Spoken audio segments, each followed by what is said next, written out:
پریز lord, مسیح یسوع کے پرفضل اور فتحمند نام میں آپ سب کی سلامتی چاہتا ہوں۔ خداوند بھلا ہے اور اس کا رحم اور فضل ہمیشہ اس کے لوگوں کے ساتھ رہتا ہے۔ آمین۔ پریز لارڈ۔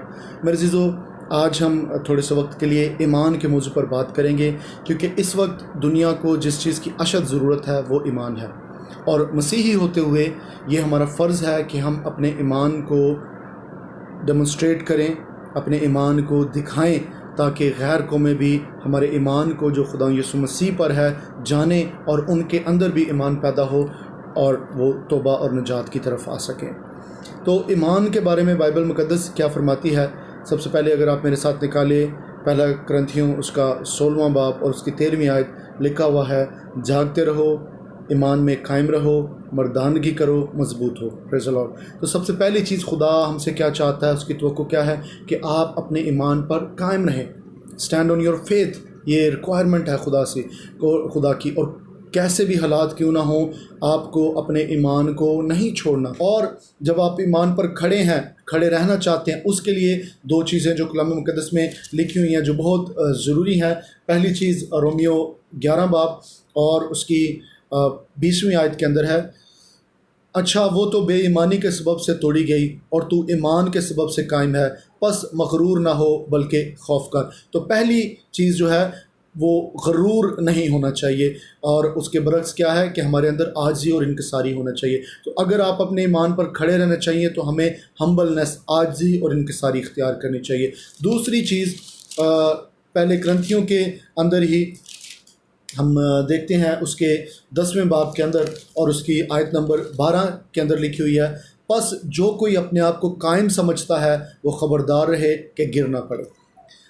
تو دوسری احتیاط کیا ہے؟ اگر آپ سمجھتے ہیں کہ آپ اپنے ایمان پر قائم ہیں، کھڑے ہیں اپنے ایمان پر، تو احتیاط یہ کرنی ہے کہ کہیں آپ گر نہ پڑیں، کیونکہ ابلیس جو ہے وہ آزمائشوں میں ڈالتا ہے اور بہت ساروں کو وہ اپنے ایمان سے ڈاواڈول کر دیتا ہے۔ دنیا کے لالچ کی وجہ سے، خوف کی وجہ سے لوگ اپنے ایمان سے ہٹ جاتے ہیں۔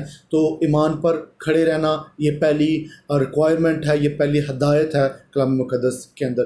دوسری چیز کہ خدا صرف جب آپ اپنے ایمان پر کھڑے ہو گئے ہیں تو خدا صرف یہ نہیں چاہتا کہ آپ کھڑے رہیں، بلکہ وہ کیا چاہتا ہے کہ آپ ایمان میں چلیں۔ پریز دی لارڈ۔ ایمان میں چلیں۔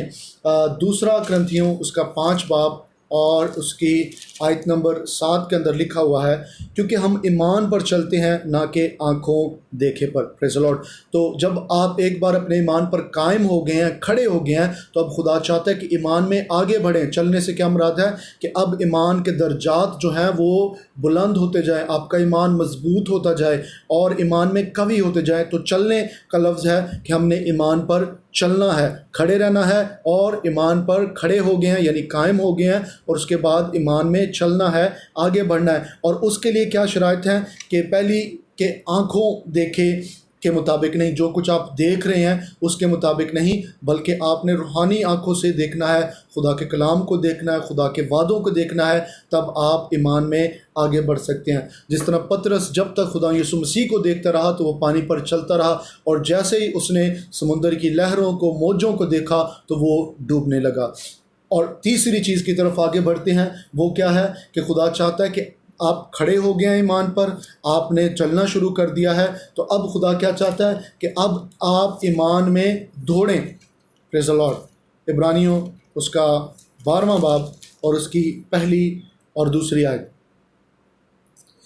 پس جب کہ گواہوں کا ایسا بڑا بادل ہمیں گھیرے ہوئے ہے، تو آؤ ہم بھی ہر ایک بوجھ اور اس گناہ کو جو ہمیں آسانی سے الجھا لیتا ہے دور کر کے اس دوڑ میں صبر سے دوڑیں جو ہمیں درپیش ہے، اور ایمان کے بانی اور کامل کرنے والے یسوع کو تکتے رہیں، جس نے اس خوشی کے لیے جو اس کی نظروں کے سامنے تھی شرمندگی کی پرواہ نہ کر کے صلیب کا دکھ سہا اور خدا کے تخت کی دائنی طرف جا بیٹھا۔ تو تیسرا کیا ہے؟